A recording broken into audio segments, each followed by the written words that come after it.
कौन ब्रह्मा का पिता है, कौन विष्णु की मां, शंकर का दादा कौन है, हमको दे बता। ये जानने के लिए कृपया सुनिए। जगत गुरु तत्वदर्शी संत रामपाल जी महाराज के अमृत वचन सर्व पवित्र धर्मों के पवित्र शास्त्रों के आधार पर।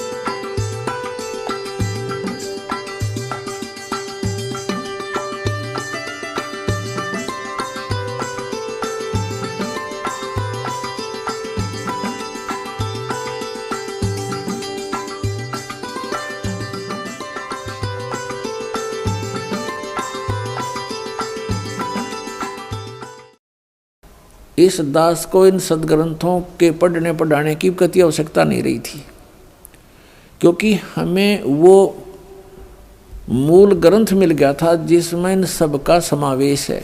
वो सूक्ष्म वेद, पांचवा वेद जो काल ने नष्ट कर दिया था और अज्ञान फैला दिया था, और जो सूक्ष्म वेद जिसको तत्व ज्ञान कहा सदग्रंथों में, परमात्मा ने स्वयं आकर बोला था कबीर वाणी में, सच्चिदानंद घन ब्रह्म की वाणी में, वो हमें प्राप्त हो गया था। हम अपनी साधना कर रहे थे, फिर प्रेरणा हुई परमात्मा की।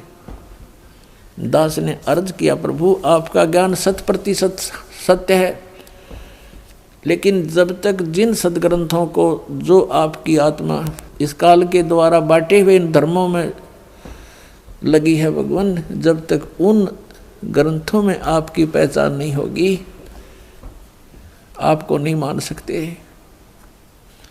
कितना सुख दे लो भगवान, इस सुख का तो अंत ही नहीं है। इस नकली सुख का आपने बताया है 3 लोक से तृप्त नाही ये मन भोगी खसिया। तो यहाँ कितना सुख देंगे हम, कितना इनको अपने पास लगा सकेंगे। 10 सुख हो गए, एक ना इनको प्राप्ति हुई, कोई उसी में छोड़ जाएंगे, त्याग जाएंगे, काल के दूतों का फिर फंस जाएंगे। परमात्मा ने दास की पुकार सुनी, एक दिन प्रेरणा करी। क्रोधाश्रम बन चुका था उस समय। पहले घर घर जाकर के सत्संग करते थे, डेली के कई पाठ होते थे, सारा दिन व्यस्त रहते थे। फिर थोड़ी सी राहत मिली, फ्री हुआ थोड़ा सा, क्योंकि सत्संग पाठ हम सामूहिक करने लग गए जैसे अब शुरू करके। फिर सोचा कि अब इस समय का सदुपयोग हो प्रभु। प्रेरणा की परमात्मा ने, एक परमात्मा की वाणी याद आई कि वेद मेरा भेद है, मैं ना वेदन के माही, पर जौन वेद से मैं मिलूँ वो वेद जानते नहीं। परमात्मा की वाणी का ये अर्थ है कि चारों वेद मेरा ही गुणगान करते हैं, लेकिन वेदों में वर्णित विधि से मेरी प्राप्ति नहीं हो सकती। और जिस वेद से मैं मिलूँ उस सूक्ष्म वेद से, इन वेदों में उसका ज्ञान नहीं है, वो ज्ञान वेदों में नहीं है, ये वेद जानते नहीं। तो सबसे पहले दास ने सोचा कि गीता का अनुवाद भी किया हुआ, इसमें देखते हैं शायद परमात्मा का इसमें कोई ज्ञान पावे। ओए होए, जो ही श्रीमद् भगवद गीता को देखा, गीता ज्ञानदाता कहता मैं तो नासवान हूँ, मेरी जन्म मृत्यु होती है, और वो परमात्मा कोई और है। फिर 15वें अध्याय के अंदर देखा, इसमें सारा ही निर्णय है। तीनों गुण क्या हैं सदग्रंथों से देखा। वैसे पहले भी हम वर्बली सुनते थे, रजगुण ब्रह्मा, सदगुण विष्णु, तम गुण शिव जी। एकदम जैसे भूखे न भोजन, निर्धन को धन मिल जावे, फूला नहीं समाया करे, ऐसी दास की उमंग होगी। उठाया पेन कलम, नए सिरे से अनुवाद शुरू किया। गहरी नज़र गीता में एक पुस्तक बनाई, और सन 2001 के अंदर ये प्रेरणा हुई परमात्मा की, और वो पुस्तक बना के समाज में प्रवेश करी। बुद्धिमान समाज ने उसको पढ़ा, देखा, दूसरे अनुवादों से तुलना की, तो दांतों तले उंगली दबाई। तो पुण्यात्माओं, दास को इन सदग्रंथों की आवश्यकता नहीं थी, ये आपके लिए है। मेरे लिए तो ये सदग्रंथ ऐसे हैं जैसे अंधे की लालटेन होती है। एक अंधा व्यक्ति रात्रि के समय हाथ में जलती हुई लालटेन लेकर जा रहा था, लैंप। आगे से बच्चे आ रहे थे उछल कूद मचाते हुए। उस अंधे ने आवाज़ लगाई, बेटा देखना देखना मैं अंधा हूँ, ध्यान से चलना मेरे पास, देखना बेटा मैं अंधा हूँ। अब बच्चों ने देखा कि ये आदमी बतावे अंधा, और लालटेन किस लिए ले रखी है इसने, लैंप किस लिए ले रखा है। निकट आकर के कहने लगे, बाबा क्या सचमुच अंधे हो? हाँ बेटा मैं अंधा हूँ। फिर लालटेन किस लिए ले रखा आपने? उस अंधे ने उत्तर दिया, तुम आँखों वालों के लिए, कहीं मेरे में टक्कर ना मार दो, बुढ़े आदमी ने घेर दो की तरह। तुम आँखों वालों के लिए है कि मुझसे बाईपास हो जाओ, मुझे ना तंग करो, मैं गिर ना जाऊँ, मुझ में टक्कर ना मार दो, मुझे तो दिखता नहीं। तो कहने का भाव ये है पुण्यात्माओं, ये जो सदग्रंथ हैं प्रत्येक धर्म के, तो उन अनुयायियों के लिए वो सिरोधार्य हैं। और जो इन सदग्रंथों को भी नहीं मानते, जैसे राधा स्वामी पंथ वाले और धन धन सतगुरु पंथ वाले, जय गुरुदेव पंथ वाले, ये कहते हैं हमने वेदों और गीता की आवश्यकता नहीं, हमारा ज्ञान तो वेदों और गीता से आगे का है। हमारे तो परम धनी है, उन्हें जो वचन बोल दिए वो हमारे लिए सत्य हैं। उन्होंने तो अपने अनुभव से कहते राधा स्वामी धाम की खोज करी है, फिर अमेरिका खोज दिया और राधा स्वामी धाम। किसी भी सदग्रंथ के इतिहास में नहीं, राधा स्वामी कोई लोक है जो स्वयं सृष्टि रचनहार ने स्वयं बताया है कि सतलोक, अलखलोक, अगमलोक और एक अकैलोक। और ये के बताऊँ मेरा उस तो ऊपर साढ़ा राधा स्वामी लोक है। और वो राधा स्वामी लोक बताने वाला भूत बनकर अपनी शिष्या उस बुक्की में लौट रहा, राधा स्वामी लोक उनका वह बुक्की बन गई। फिर इस शिवदयाल जी की शिष्या थी एक बुक्की नाम की लड़की, और उसकी मृत्यु के बाद राधा स्वामी, उस शिवदयाल की मृत्यु के बाद वो शिवदयाल उसमें प्रेत बनकर आकर बोलने लग गया। उन्हीं के द्वारा लिखे हुए स्वामी जी महाराज के जीवन चरित्र में लिखा हुआ है। तो पुण्यात्मा, जो ये कहते हैं कि हमने वेदों और गीता इनका आवश्यकता नहीं है अन्य सदग्रंथों की, तो वो तो कति नास्तिक होने के कागार पर खड़े हैं।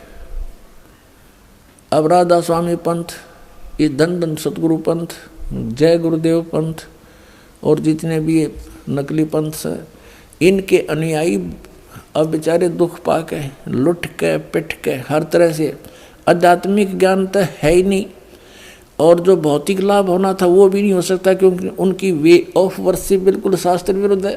पांचों नाम काल के जानो, पांचों नाम काल के जानो, घट रामायण के 27 पृष्ठ पर दूसरे भाग में लिखे। और उनसे अलग एक छठा नाम है, आदि नाम है, सतनाम और आदि नाम, उनसे मोक्ष होगा, वो उनको ज्ञान नहीं। तो इस प्रकार जो अपने सदग्रंथों से परिचित हैं, सदग्रंथों से कितने परिचित हैं कि वो ये मानते हैं कि हमारे सदग्रंथ हमारे धर्म के, हमारे लिए पूज्य हैं, मान्य हैं, इनमें जो लिखा वो सत्य है। तो उन पुण्यात्माओं को समझाना भी 2 मिनट की बात है कि जैसे हम पहले लोकवेद सुना करते, दंत कथा, श्री ब्रह्मा जी, श्री विष्णु जी, श्री शिव जी, ये अजरो अमर हैं, इनके कोई माता पिता नहीं, सर्वेश्वर महेश्वर कालज्ञ मृत्युंजय, इनका कोई रचनहार नहीं, सर्वेश्वर हैं, ये था लोकवेद। और हम ये भी सुनते थे कि ये ज्ञान ये महापुरुषों ने सदग्रंथों को पढ़कर हमें सुनाया है, क्योंकि उस समय हम अपने सदग्रंथ नहीं पढ़ सकते थे। आज परमात्मा ने सबसे पहले तो हमारी आंखें बनवाई, यानी हमें ये ज्ञान दिया, अक्षर ज्ञान दिया। इस अक्षर ज्ञान के आधार से अब हम अपने सदग्रंथों को स्वयं देखेंगे, फिर हम किसी की लोक वेद पर आधारित नहीं रह सकते। तो वो धन्य है वो पुण्यात्मा जो अभी तक अपने सदग्रंथों में विश्वास लिए हुए हैं। और दुर्भाग्य उन व्यक्तियों का जो एक नया मजहब खड़ा कर दिया, जिन्होंने नया मार्ग बना दिया, उन्होंने समाज को फिर से बांट दिया। ये जितने भी पंथ बने हुए हैं, ये राधा स्वामी पंथ के जितने भी भाग हो गए, जय गुरुदेव पंथ, सच्चा सौदा सिरसा पंथ, जगमाल वाली पंथ, जनोदम पंथ, इनके तंडरे ये काबली की कृषि जामगी सारे गए। अब ये कुछ दिनों में राजनीतिक स्टंट बन जाएंगे, अलग से मजहब बन जाएंगे। अगर ये मार्ग मालिक का ऊपर नहीं आया तो और कई भागों में मनुष्य समाज बट जाएगा। लेकिन अब मालिक का आदेश है कि सभी धर्म और सभी ये पंथ एक हो जाएंगे, इस ज्ञान के आधार से एक होंगे और पूरे विश्व में ये तत्व ज्ञान फैलेगा। सब प्यार से रहा करेंगे। ये माया की जो हवस है या बिल्कुल खत्म हो जाएगी, क्योंकि ज्ञान हो जाएगा। ये माया की जो दौड़ लग रही है बिल्कुल नाश हो जाएगी, क्योंकि ज्ञान हो जाएगा कि हम क्या उद्देश्य लेकर यहाँ आए थे। फिर परमात्मा बार बार बताते हैं, पृथ्वीपति चकवे गए जिनके चक्र चलंत, रावण श्री खे कौन गिने, ऐसे गए अनंत। गरीबदास साहब कहते हैं, चकवे हो गए चूहा, पूरी पृथ्वी का राजा था, सत भक्ति ना करने से चूहे की योनि में गया। अब बिल भी स्वयं बना करके मिट्टी में लेट रहा है। तो के चाटे यहाँ के सुख को, बाढ़ में जाओ ऐसा सुख ऋषि को ठी, और ये कार जो हमारी ये दुरुक्ति कर रहा है। और वहाँ सतलोक में यही सृष्टि होगी, ऐसा ही शरीर है, ऐसी ही आत्मा रहती हैं, सारे सुख हैं, कोई कष्ट नहीं, ना वहाँ मृत्यु है, वृद्धावस्था नहीं है, ऐसा शरीर है जिसमें कोई कष्ट नहीं होता। तो पुण्यात्मा, ये कोई दंत कथा नहीं, क्योंकि ये महापुरुषों का आँखों देखा वर्णन है और परमात्मा ने स्वयं आकर बताया है, वो ज्ञान है। अब हम प्रसंग आप पर बताना चाहते हैं कि जैसे हमने कौन से परमात्मा की भक्ति करनी है, हम उसी विषय पर आते हैं। जैसे ब्रह्मा विष्णु महेश, ब्रह्मा जी की भक्ति तो हमें करने का आदेश नहीं था कि इसकी तो करनी नहीं चाहिए, और विष्णु जी और शिव जी की हम भक्ति करते थे, उसके साथ साथ हनुमान जी, बाबा श्याम जी और देवी देवता, गांव का बाबा, तीर्थ व्रत, ये सभी करते रहे। तो ये हमें यही बताया गया था कि इनकी साधना ही करने से लाभ होगा। तो जब तक हमें ज्ञान नहीं था तो हम इनको पूजा करते थे, और अब इनके इतिहास में जो लिखा है वो हमें सदग्रंथों से जानकारी होगी। अब देखिएगा श्रीमद् देवी भागवत, श्रीमद् देवी भागवत, संपादक हनुमान प्रसाद पोदार, चिमन लाल गोस्वामी, और गीता प्रेस गोरखपुर से प्रकाशित है। गीता प्रेस गोरखपुर से प्रकाशित है। ये आप देख रहे हैं, फैक्स और फोन नंबर है। इसके 123 पृष्ठ पर इनकी जीवनी लिखी है, ब्रह्मा विष्णु महेश की महिमा लिखी है, क्या स्थिति है इनकी। ये 3रा स्कंद है। भगवान विष्णु अपनी माता दुर्गा की स्तुति करते हुए कह रहे हैं, तुम शुद्ध स्वरूपा हो, ये सारा संसार तुम्हीं से उद्भासित हो रहा है। मैं ब्रह्मा और शंकर, हम सभी तुम्हारी कृपा से विद्यमान हैं।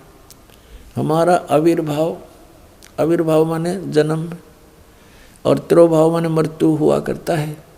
हमारा आविर्भाव, जन्म, तिरोभाव, मृत्यु, जन्म मृत्यु हुआ करता है। केवल तुम ही नित्य हो, जगत जननी हो, प्रकृति और सनातनी देवी हो। ये भी ध्यान रखना कि दुर्गा को प्रकृति भी कहते हैं। फिर भगवान शंकर बोले, देवी यदि महाभाग विष्णु तुम्ही से प्रकट हुए हैं तो उनके बाद उत्पन्न होने वाले ब्रह्मा भी तुम्हारे बालक हुए। फिर मैं तमोगुण लीला करने वाला शंकर क्या तुम्हारी संतान नहीं हुआ? अर्थात मुझे भी उत्पन्न करने वाली तुम ही हो शिवे। संपूर्ण संसार की सृष्टि करने में तुम बड़ी चतुर हो। इस संसार की सृष्टि, स्थिति और संहार में तुम्हारे गुण सदा समर्थ हैं। उन्हीं तीनों गुणों से उत्पन्न हम ब्रह्मा विष्णु एवं शंकर नियमानुसार कार्य में तत्पर रहते हैं। अपने आत्माओं जो हम इनके बारे में ये सुना करते थे, ये अजरो अमर हैं, सर्वेश्वर हैं, ब्रह्मा विष्णु महेश, इनके कोई माता पिता नहीं है, ये था लोकवेद यानी सुना सुनाया ज्ञान, दंत कथा। और अब हमने पढ़ा इनका जीवन चरित्र। इसमें लिखा कि ये तीनों ये नासवान हैं, इनकी जन्म मृत्यु होती है, इनकी माता दुर्गा है। पिता कौन है वो और आगे वर्णन लिखा हुआ इसी के अंदर, और शिव पुराण में तो बिल्कुल क्लियर कर रखा है, रुद्र संहिता में। वो काल रूपी ब्रह्म यानी ये ज्योत निरंजन सरपुरुष इनका पिता है। तो यहाँ स्वयं इसमें 5 कंसेप्ट क्लियर हो गए इन 10 पंक्तियों में। एक तो ये होगा कि ब्रह्मा विष्णु महेश नासवान हैं, दूसरा इनकी माता दुर्गा है, तीसरा प्रकृति दुर्गा को कहते हैं, चौथा ये हो गया कि रजगुण ब्रह्मा सतगुण विष्णु तमगुण शिव जी हैं, और पांचवा ये हो गया कि ये केवल नियमित कार्य ही कर सकते हैं, किसी के संस्कार में परिवर्तन नहीं कर सकते। किसी के भाग्य में दुख है, वो प्रारब्ध में दुख कष्ट पाप है, क्योंकि पाप से दुख होता है, तो वो दुख उसको भोगना ही पड़ेगा जो इन भगवानों का पुजारी है। और ये स्वयं नासवान है, इनकी जन्म मृत्यु स्वयं होती है, तो इनके उपासक की भी जन्म मृत्यु होगी। और जब तक जन्म मृत्यु है परम शांति नहीं हो सकती। अब बात आती है इनके पिता। इनका पिता कौन है? ब्रह्म, ज्योत स्वरूपी निरंजन, ये काल।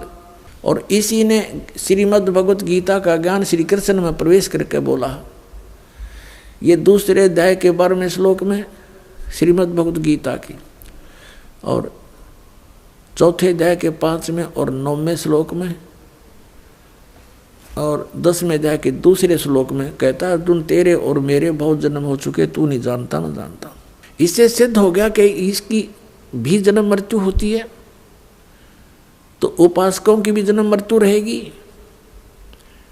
इसलिए इसने 7वें अध्याय के 18वें श्लोक में कहा कि अर्जुन ये ज्ञानी आत्मा जो मेरे तक सीमित हैं, इनको मैं पसंद हूँ, मैं अच्छा लगता हूँ, और मुझे ये भी अच्छे लगते हैं क्योंकि इन्होंने तीनों गुणों की पूजा त्याग कर मेरी साधना शुरू कर दी। उनसे तो अच्छा लाभ मेरे से मिलेगा, लेकिन मेरे वाली अनुत्तम गति में ही ये सचित रहे।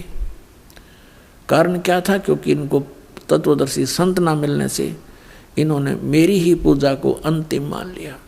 अपनी गति को भी 7वें अध्याय के 18वें श्लोक में गीता ज्ञानदाता ब्रह्म कहता है ये अनुत्तम है, घटिया है, व्यर्थ है, बैड है, वेरी बैड। इसलिए 18वें अध्याय के 62वें श्लोक में कहा कि अर्जुन तू सर्वभाव से उस परमेश्वर की शरण में जा, उसकी कृपा से ही परम शांति को और सनातन परम धाम को प्राप्त होगा। तो अब हमने वो राम सेलेक्ट करना है कि कौन से राम की पूजा करें जिससे हमें ये परम शांति प्राप्त हो।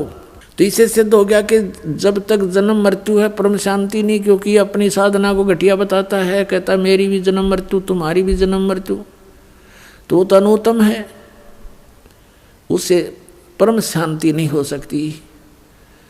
फिर बताया 15वें अध्याय के 1 से लेकर 4 में, जैसा कि अभी आपको कंसेप्ट क्लियर हो गया कि रजगुण ब्रह्मा सतगुण विष्णु तमगुण शिव जी भी है। यहाँ बताया है कि उल्टा लटका हुआ संसार रूपी वृक्ष है, और इसके ऊपर को जड़, नीचे को तीनों गुण रूपी शाखा है। गीता ज्ञानदाता कहता है कि मैं इसके विषय में यहाँ गीता में विचार काल में आपको कुछ नहीं बता पाऊंगा, क्योंकि इसका आदि और अंत यानी सृष्टि रचना से मैं परिचित नहीं हूँ, क्योंकि पूर्ण परमात्मा सत्य पुरुष ने जो सृष्टि रची और ये काल भी उसी ने रचा है। तो गीता अध्याय नंबर 10 के श्लोक नंबर 2 में गीता ज्ञानदाता ये ब्रह्म काल कह रहा है कि मेरी उत्पत्ति को न ये देवता जानते, न सिद्ध पुरुष जानते, और न ये ऋषि जानते, क्योंकि ये मेरे से जन्मे हैं। तो पुण्यात्माओं पिता की उत्पत्ति को संतान नहीं बता सकती, लेकिन दादाजी बता देते हैं।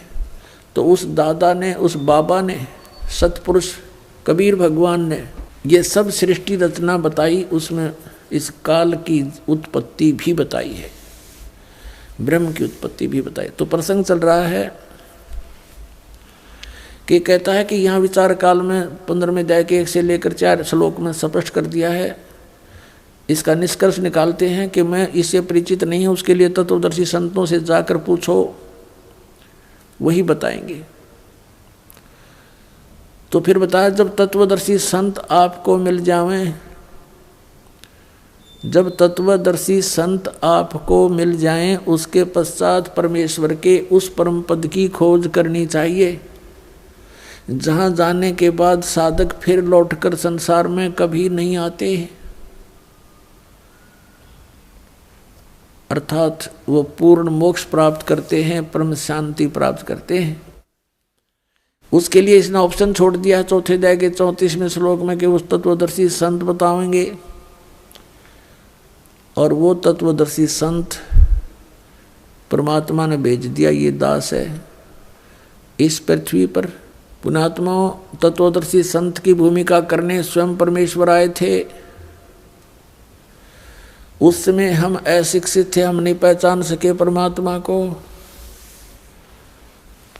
उसके बाद उन्होंने अपनी प्यारी आत्माओं को, जिनको वो मिले, उनको प्रेरणा की, कहा कि अब तुम इस भक्ति को जीवित रखो पिछली पीढ़ी तक। उनके नाम आपको दास बार बार गिनाता है, जिनको भगवान मिले, जिनके पास यथार्थ ज्ञान था। आदरणीय धर्मदास साहिब जी, आदरणीय मलुकदास साहिब जी, आदरणीय दादूदास साहिब जी, आदरणीय नानक साहिब जी, आदरणीय गरीबदास साहिब, गांव छुड़ानी जिला जज्जर हरियाणा वाले, आदरणीय गीसा दास साहिब जी, गांव खेकड़ा जिला मेरठ उत्तर प्रदेश वाले। इन महापुरुषों की ड्यूटी लगाई, परमात्मा इनको मिले। और पुण्यात्माओं, ये ज्ञान और इस भगवान की जानकारी होने के बाद जीव पर रुका नहीं जाता। एक ऐसी प्रेरणा अंदर आती है कि जैसे सबको बता दूं, सबको बता दूं भगवान ये है। जहाँ तक जीव की जो पहुँच है वहाँ तक पूरी चेष्टा करते हैं। जैसे आदरणीय नानक साहिब जी की जीवनी से पता चलता है, जिस समय उनको बेई नदी के ऊपर परमात्मा स्वयं आकर मिले जिंदा बाबा के रूप में, और उनको वहाँ से अंतर्ध्यान किया, शरीर को कहीं और रख दिया और उनको ले करके सचखंड सतलोक चले गए। वहाँ से आकर वापस छोड़ दिया और फिर उनको बताया कि मैं धानक रूप में, जुलाहे रूप में बनारस में भी रहता हूँ। तो वहाँ परमात्मा पहले उनको मिले थे कबीर रूप में, एक भक्त रूप में मिले थे नानक जी को। उनसे काफ़ी गोष्ठी की थी, लेकिन उस समय श्री नानक देव जी नहीं माने थे, लेकिन ज्ञान से घायल जरूर हो गए थे। फिर परमात्मा जिंदा बाबा का रूप बना करके दोबारा वहाँ पहुँचे, फिर सचखंड लेकर गए। वहाँ से छोड़ दिया कि मैं काशी के अंदर रहता हूँ, जुलाहे का कार्य करता हूँ, स्वामी रामानंद जी मेरे गुरु हैं और मैं पृथ्वी पर गया हुआ हूँ ज्ञान प्रचार के लिए। तो नानक साहिब जी तीसरे दिन वापस आए, वहीं से चल पड़े। पहली उदासी उन्होंने बनारस साइड की परमात्मा को देखा धानक रूप में, जुलाहे रूप में कार्य करते हुए। तब कहा था, फाई सूरत मलुकी वेश, ए ठगवाड़ा ठगी देश, खरा सियाणा बहुता भारी, धानक रूप रहा करता। आंखों में आंसू भर गए। तो परमात्मा से उपदेश लिया, सतनाम है। अब सतनाम प्राप्त किया, जब पता लगा कि तेरे की पूरे गुरु बिना बात बने नहीं, और ये हैं वो पूरे गुरु, और यही परमात्मा है। वाहे गुरु, वाहे गुरु। अब पुण्यात्माओं, आप तो बालक हो, आपको लाल दे रखा है दास ने सतनाम का।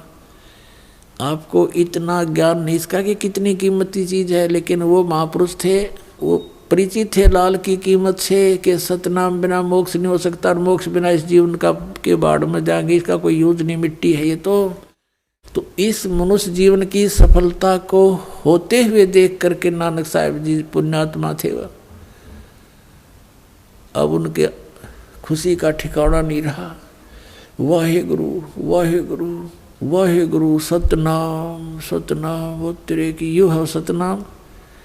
सारा ज्ञान से परिचित हो गए, भगवान से साक्षात्कार हो गया। फिर अगर मगर खत्म हो जाती है, जब भगवान मिल गए, ब्रह्मा विष्णु महेश की स्थिति बता दी कि इनका जन्म मृत्यु होता है, इनकी ये माता है, ये पिता है, वो दिखाए परमात्मा ने। तब सचखंड में भगवान को देखा, फिर यहाँ देखा, वो तो एक अपने प्यारी आत्माओं के साथ पल पल रहते हैं, फिर जब एक बार उनसे संपर्क में आ जाते हैं फिर कहता वाहे गुरु सतनाम, वाहे गुरु सतनाम, वाहे गुरु। अब परमात्मा ने उनको कसम दिला दी थी, प्रतिज्ञा दिला दी थी इन महापुरुषों को जिनको वो मिले थे, ये सतनाम दिया था कि कसम है तुमको, आप जाप करो लेकिन किसी को आगे मत बताना। ये मंत्र 2 अक्षर का है, जिसमें एक ओम मंत्र है और दूसरा तत्व है जो सांकेतिक है। इनको कसम दिला दी थी, धर्मदास मेरी लाख दुहाई, ये मूल ज्ञान की तो बाहर न जाए। ये मूल ज्ञान के अंदर ये सतनाम और सारनाम दोनों आते हैं और पूरा ज्ञान आता है जातम। फिर आखिर में ये कहा है कि धर्मदास मोरी लाख दुहाई, ये सार शब्द की तो बाहर न जाए। परमात्मा कहते हैं कि सोहम शब्द हम जग में लाए और सार शब्द हमने गुप्त छिपाए।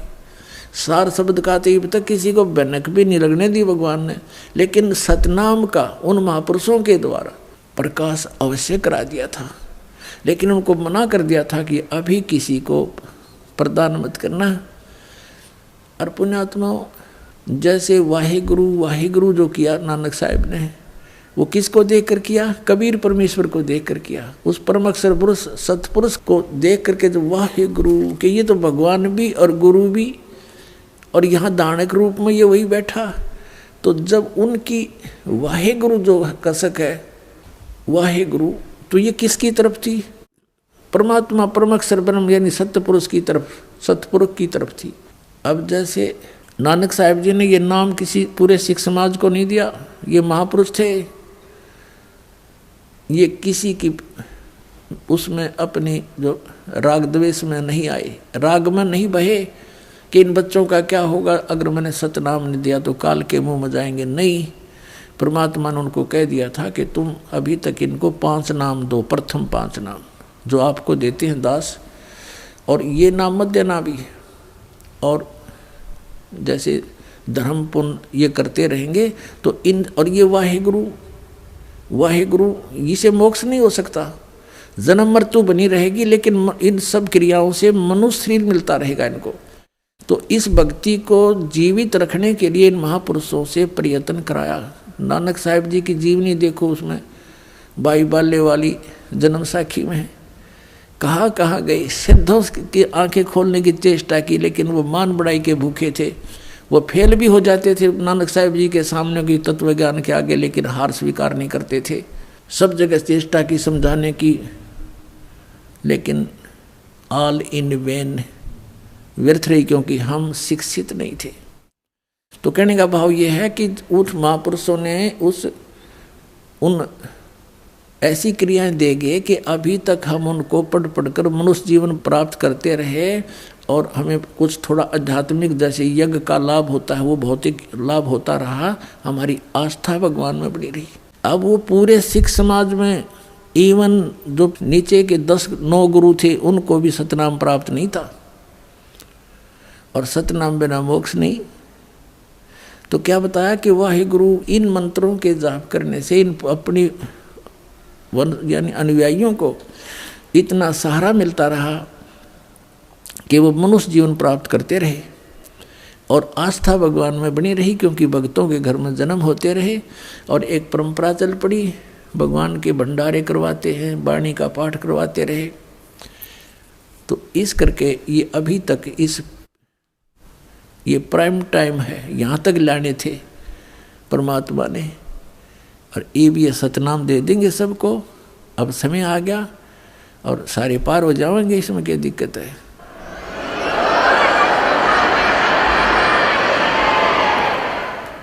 तो क्या बताया था उन्होंने? वाहिगुरु। अब एक उदाहरण, क्योंकि संतों के जो कोड वर्ड है पुण्यात्माओं, ये बालकों के समझ में नहीं आ सकते, इसलिए जैसे पवित्र गुरु ग्रंथ साहिब है, पवित्र गीता जी, पवित्र वेद, श्रीमद् भगवत गीता जी, इनमें पवित्र पुराण, पवित्र कुरान, बाइबल, इनको समझने के लिए सतगुरु की आवश्यकता पड़ेगी। अब कोई इन्हीं तक सीमित रहे तो उससे बात बने नहीं, स्वयं निष्कर्ष जीव नहीं निकाल सकता। अपने स्तर पर जीव की सोच, जैसे अध्यापक की आवश्यकता होती है सिलेबस को समझाने के लिए, तो स्टूडेंट नहीं समझ सकते उसको, वो तरीके समझाने के उस टीचर को ही पता होता है। सिलेबस वही होता है, बच्चे भी पढ़ते रहते हैं लेकिन वो नहीं समझ सकते। ऐसे ही स्वयं किसी भी सदग्रंथ का अध्ययन करते रहने से और बिना गुरु के जीवन व्यर्थ हो जाता है। अब जैसे वाहे गुरु का नाम दे गए वह, लेकिन सतनाम मना कर दिया, खबरदार। भाई बाले वाली जन्म साखी में एक अध्याय है समुद्र की साखी, तो उसमें नानक साहिब जी और बाला और मर्दाना दो उनके सेवक जो हरदम साथ रहते थे, उन्होंने प्रार्थना की, ए गुरुदेव हमें लंका दिखाओ। उनसे कहा कि आंखें बंद करो, आंखें बंद करके खोली तो समुद्र पर खड़े थे किनारे पर। श्री नानक देव जी ने कहा कि तुम मेरे पीछे पीछे वाहिगुरु करते हुए आ जाओ। आगे चल पड़े, जैसे पृथ्वी पर चलते ऐसे समुद्र पर चलने लगे। बाला और मर्दाना तो वाहिगुरु जप रहे हैं और नानक साहिब जी 2 अक्षर का वो नाम जाप कर रहे हैं, सतनाम। लेकिन उनको विधि नहीं बताई, बोल के सुना दिया। अब बोल के सुनाने से उनको क्या हुआ कि मर्दाना ने सोचा जब गुरुजी जो नाम जाप करें मैं भी वो क्यों ना करूं। वाहेगुरु छोड़कर वो सतनाम जाप करने लग गया 2 अक्षर का, और वो डूबने लग गया। तब नानक साहिब जी ने कहा कि मर्दाना तू वो जाप कर, वाहेगुरु जो मैंने व्याख्या है, मेरी नकल मत कर। गुरु की नकल नहीं करनी चाहिए, गुरु जी की करने की तरफ नहीं देखा है, वचन पर डटना शिष्य का कर्तव्य होता है। अब फिर उसने वाहेगुरु शुरू किया तो वो फिर जल पर थल की तरह चलने लगा। अब ये झटका क्यों दिया नानक साहिब जी ने? पुणात्मा आप तो बालक हो, बालक बुद्धि है आपकी, बच्चे हो भी। ये इसलिए झटका दिया था कि यदि इस सतनाम का भेद खुल गया 2 अक्षर के का, काल के दूत काल भेजेगा, क्योंकि वो ठीक का समय अभी दूर है। ये है वो ठीक का समय। 1951 से ये ठीक का समय शुरू हुआ है। सोच लो, दास का जन्म हुआ जब से, और उसके बाद भारतवर्ष आज शिक्षा हुई भारतवर्ष में, और एकदम शिक्षा की बाढ़ सी आ गई। और शिक्षा बिना हम इन सदग्रंथों को देख नहीं सकते, समझ नहीं सकते। तो इसलिए उन्होंने मना किया था कि काल अपने पंथ बनाओगा, और उन पंथों के संतों के हाथ यदि ये सतनाम 2 अक्षर का लग गया तो ये भी वही नाम देंगे, और वो अधिकारी है नहीं इस नाम के देने के। तो भोली आत्मा ये समझेंगे कि नानक साहब जी जो नाम जाप करके पार हुए, हमारे गुरु जी भी वही तो दे रहे हैं, हम भी ठीक हैं। लेकिन पुण्यात्माओं, उन महापुरुषों को सख्त हिदायत थी परमात्मा की कि तुम जाप करो, कल्याण करवाओ, तुम अधिकारी हो। लेकिन अधिकारी तो ये और भी हैं, लेकिन इनको ज्ञान नहीं इस तरह का।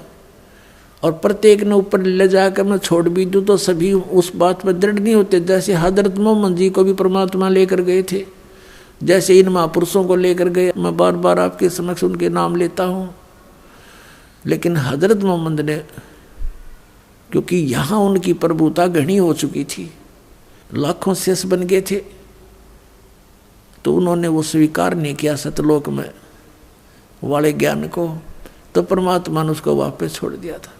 और कहते हैं हम मोहम्मद को वहाँ ले गयो सतलोक में, और इच्छा रूपी वहाँ नहीं रहो।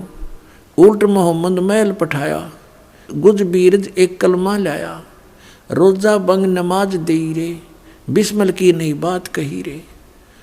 अब जैसे तुम बिस्मिल करते हो, ये हजरत मोहम्मद का आदेश नहीं है। उन्होंने केवल रोजा, बंग और नमाज, ये 3 चीज दी थी आपको। बिस्मिल की नई बात कही रे। नबी मोहम्मद नमस्कार है राम रसूल कहाया, 1,80,000 को सौगंध जिन नहीं कर चलाया। अरस कुरस पर अल्लाह तकत है, खालिक बिन नहीं खाली, वह पैगंबर पाक पुरुष थे साहिब के अब्दाली। अब कहने का भाव यह है कि हजरत मोहम्मद जी को भी परमात्मा ले गए थे, लेकिन वो नहीं रुक्या वहाँ पर, न उस ज्ञान को स्वीकार किया। तो इसी प्रकार वो वेदों में लिखा है कि वो परमात्मा अपने दृढ़ भक्तों को मिलता है, उनको तत्व ज्ञान से परिचित कराता। ये दृढ़ भगत थे जो कह दिया सो फाइनल, आगे बिल्कुल उसकी कहीं पर जो है ना उसकी महक भी नहीं जाने दी सतनाम क्या होता है। तो पुण्यात्माओं, अगर आज ये राधा स्वामी धन सतगुरु जय गुरुदेव, ये सच्चा सौदा सिरसा वाले और ठाकुर जी वाले यानी शिवदयाल जी के जो ब्रांच हैं, ये भी ये सतनाम का नाम देते, गुरु ग्रंथ साहिब देखो पढ़ा करते, क्योंकि इन्हीं सिख धर्म से निकले हुए ये संत हैं, तो ये भी ये नाम देना शुरू कर देते। तो आज हम कैसे पहचानते इस काल के और दयाल के पंथ को? या दया करी दाता ने उन बच्चों को अपने को सावधान कर दिया कि खबरदार बिल्कुल नहीं बताओगे किसी को, और उन्होंने दृढ़ता से पालन किया। तो ये झटका देना जरूरी था, ये सार्वजनिक करना भी आवश्यक था कि मैं ये जाप किया करता। अब इसकी जहाँ जो ये लीला की नानक साहिब जी ने, इसके हमें हानि भी हुई लेकिन लाभ घना हो गया। हानि क्या हुई कि जैसे नानक साहिब जी ने अपनी अमृतवाणी में ये मंत्र लिखा था, तो उस मर्दाना वाली घटना से परिचित हो गए।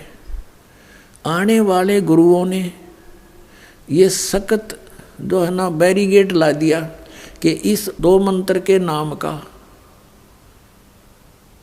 हमारे सिख अनुयायियों को ये कहीं पढ़ने को भी नहीं मिलना चाहिए, नहीं तो कहीं कोई इनका जाप कर लेगा तो गुरुदेव की आज्ञा की अवहेलना हो जाएगी और वही हानि हो जाएगी जैसे मर्दाना को होगी थी, डूबने लगा था। तो अब उन्होंने इस दृष्टिकोण से गुरु ग्रंथ साहिब में वो वाणी कति निकाल दी। फिर परमात्मा ने दया करी कि मालूम था ये तो महापुरुष थे, नानक साहिब जी को मालूम था कि यह गड़बड़ ऐसे भी होएगी, तो उन्होंने फिर एक वाणी लिखी, प्राण संगली बनाई अलग से। उस प्राण संगली के अंदर नानक साहिब जी ने पूरा भेद दे रखा है श्वास के सिमरण का। इस 2 अक्षर के मंत्र कति क्लियर लिखे थे उसमें भी, और उसके लिए प्राण संगली को लिखकर, अब प्राण संगली के अंदर एक भूमिका है, उसमें स्पष्ट लिखा उन महापुरुषों ने जिन्होंने प्राण संगली को छपवाया है कि ये प्राण संगली नानक साहिब जी ने सिंगल द्वीप का एक राजा था शिवनाभ नाम का, शिवनाभ, उसके वहाँ बैठकर रचना की थी, उसको सुनाई थी, उसने स्वीकार की थी और उसको कहा, नानक साहिब जी ने कहा है कि ये प्राण संगली मेरी देह है, मेरा स्थूल शरीर है और ये संसार से पार होने का एक पुल है। ओए होए, ये संसार से पार होने का एक पुल है, इसने संभाल के रखना, इसको रखने का अधिकारी तू ही है, इस 3 लोक में दूसरा नहीं है। कहने का भाव उनका ये था कि ये मैंने जो अपना अनुभव इसमें लिख दिया तो ये समझो मैं ही हूँ, और जैसा मेरा आदर करते हो ऐसा इसका आदर करना। और कहने का भाव ये नहीं था कि इसी को मत्था टेकते रहना, इसमें लिखा ऐसे करना नहीं। उसका उद्देश्य ये था कि इसको श्रद्धा से रखना, आम आदमी को मत देना कि अनादर कर देंगे, किसी के गलत के हाथ लग जाएगा। तो फिर उन्होंने ये भी लिखा है कि फिर मेरा कोई सिख आवेगा और इसको दे देना। तो क्या हुआ इतिहास में थोड़ा दिखा देता हूँ आपको। तो फिर क्या हुआ थोड़ा मौखिक बताता हूँ, फिर आसानी से समझ में आओगे। तो क्या हुआ, 5वें गुरु अर्जन देव जी हुए सिख समाज में। तो उन्होंने सोचा कि भाई सब महापुरुषों की वाणी इकट्ठी कर दूं और इसको एक आदरणीय ग्रंथ बना के इसके पठन पाठन के लिए इसका प्रचलन करना था। उसने प्रेरणा उन्हीं महापुरुषों की थी। तो उन्होंने सब वाणी इकट्ठी की, जिसके पास भी नानक साहिब जी की वाणी थी। तो उनको पता चला कि ऐसे ऐसे एक शिवनाभ राजा के पास नानक साहिब जी की बहुत अनमोल ग्रंथ रखा है। तो उसके पास भेजा, उसका पोता था उस समय, पौत्र। पहले उसने मना कर दिया कि मेरे पिताजी को गुरुजी ने मना कर रखा, किसी को देनी नहीं है। बड़ा संघर्ष किया कि नहीं देना पड़ेगा, हमारा ग्रंथ है, हमारे गुरुजी का ग्रंथ है, तुम क्यों नहीं दोगे। यानी आखिर में उसने देना पड़ा, उसने दे दिया वो ग्रंथ। गुरु अर्जन देव जी ने उसको पढ़ा, उसमें देखा कि इसमें तो बहुत कुछ लिखा है। उसमें कहाँ तक लिखा था, दोनों महापुरुषों की गोष्ठी हुई थी, परमेश्वर कबीर जी की और नानक जी की। उसमें स्पष्ट लिखा है, पहले तो प्रथम गोष्ठी में तो नानक साहिब जी समझ नहीं पाए कि ये कबीर धानक ये परमात्मा होगा।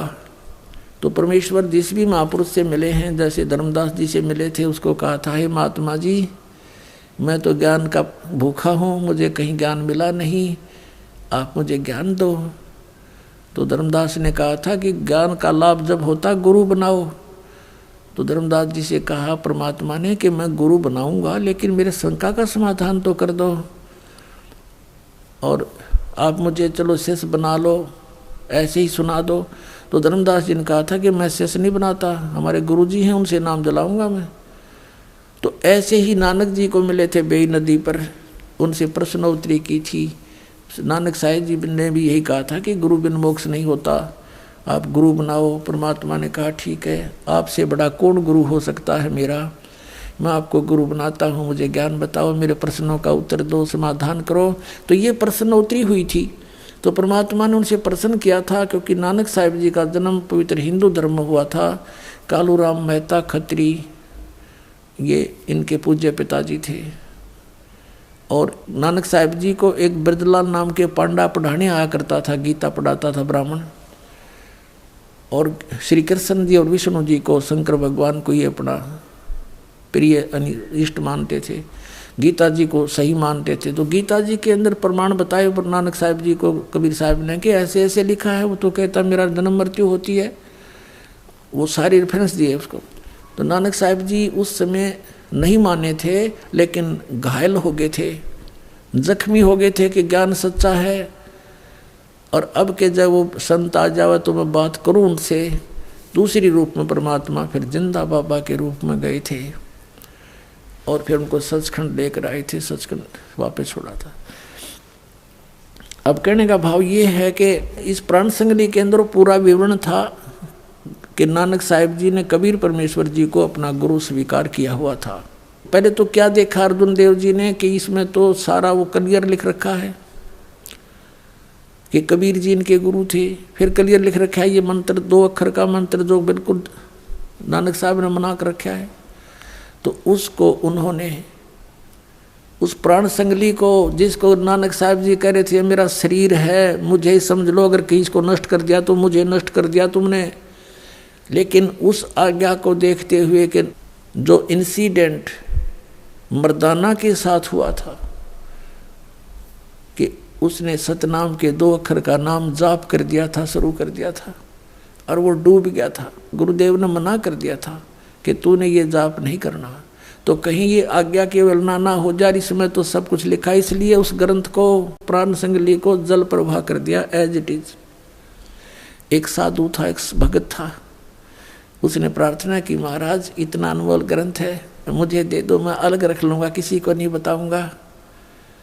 तब उस प्रार्थना को स्वीकार करके कह दिया ले जा, निकाल ले जा इसको। तो वो निकाल लिया। देख दयादाता की काल ने कहाँ तक आड़ कर दी थी, कहाँ तक बात बिगाड़ दी थी।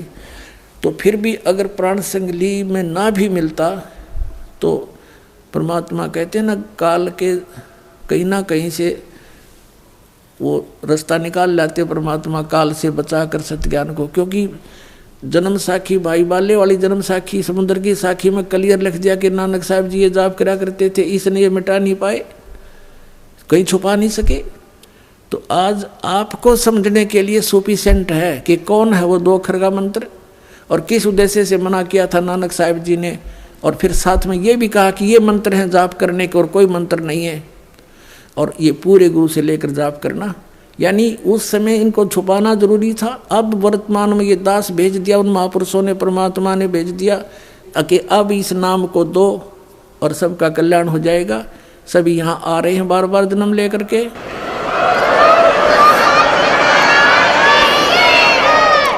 अब दिखाता हूँ आपको इतिहास ये प्राण संगली के साथ कैसा हुआ।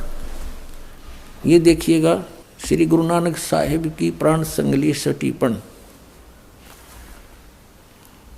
प्रथम भाग श्री गुरु नानक साहिब विरचित।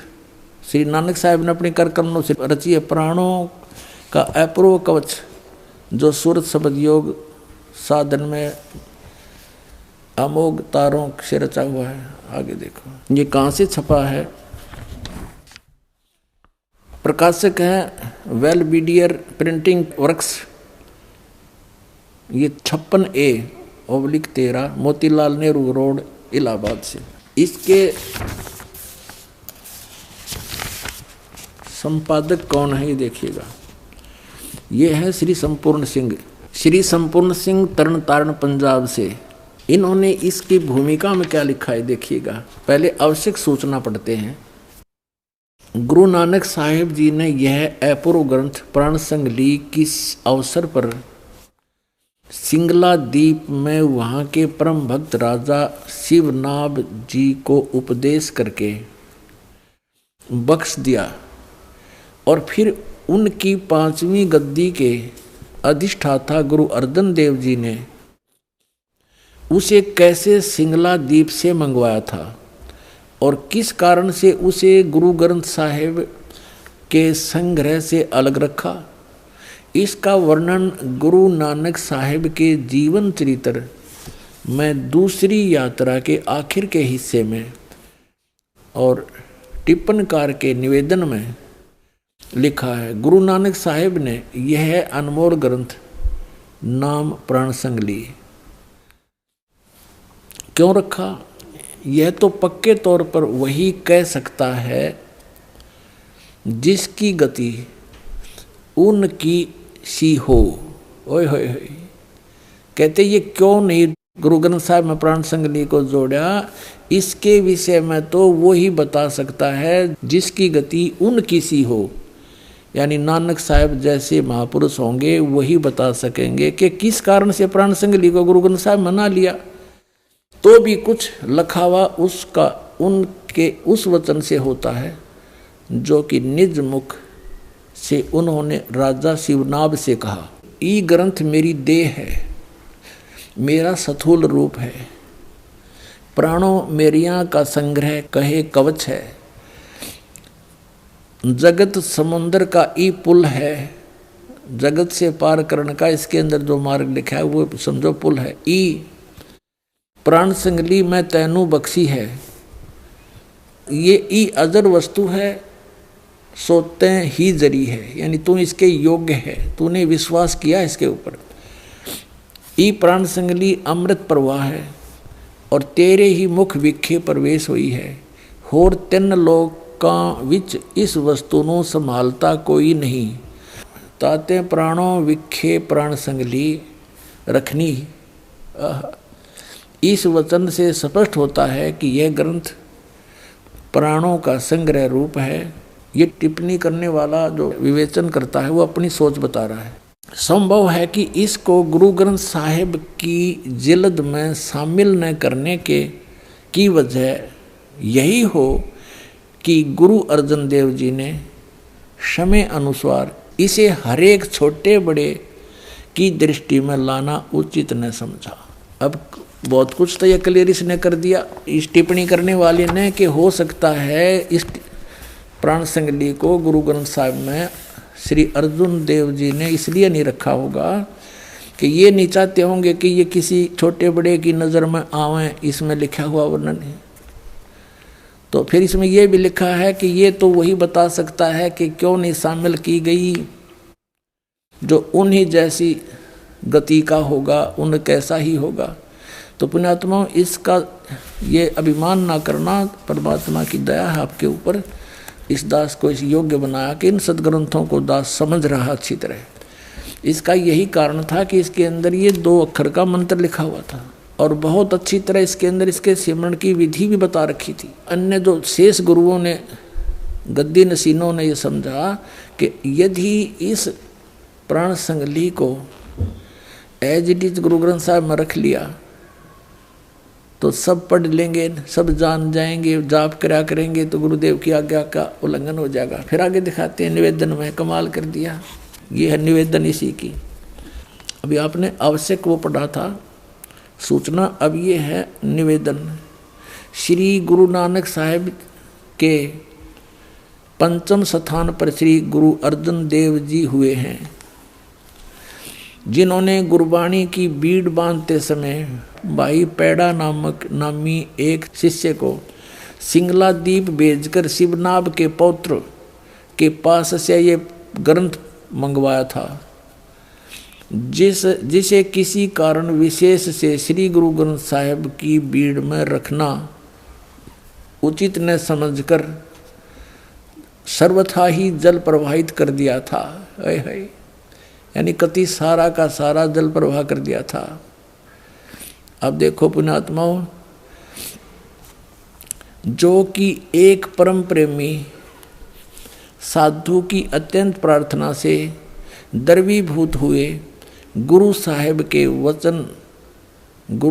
वचन अनुसार जल से निकलवाया और जैसे का तैसा उसे ही बख्शीश कर दिया गया था, जिसका प्रसंग गुरु प्रताप सूरज प्रकाश नामक प्रमाणिक इतिहास के तृतीय राशिगत 32वें अंशों में लिखा है। यानी ऊपर जो लिखा है उसका प्रमाण बताया कि इस इतिहास में लिखा है, ये गुरु प्रताप सूरज प्रकाश नामक कोई प्रमाणिक इतिहास उसमें लिखा, ये ऊपर का हिस्सा। अपना आत्मा इसमें क्या था, वो 2 अक्षर का भेद था इसमें,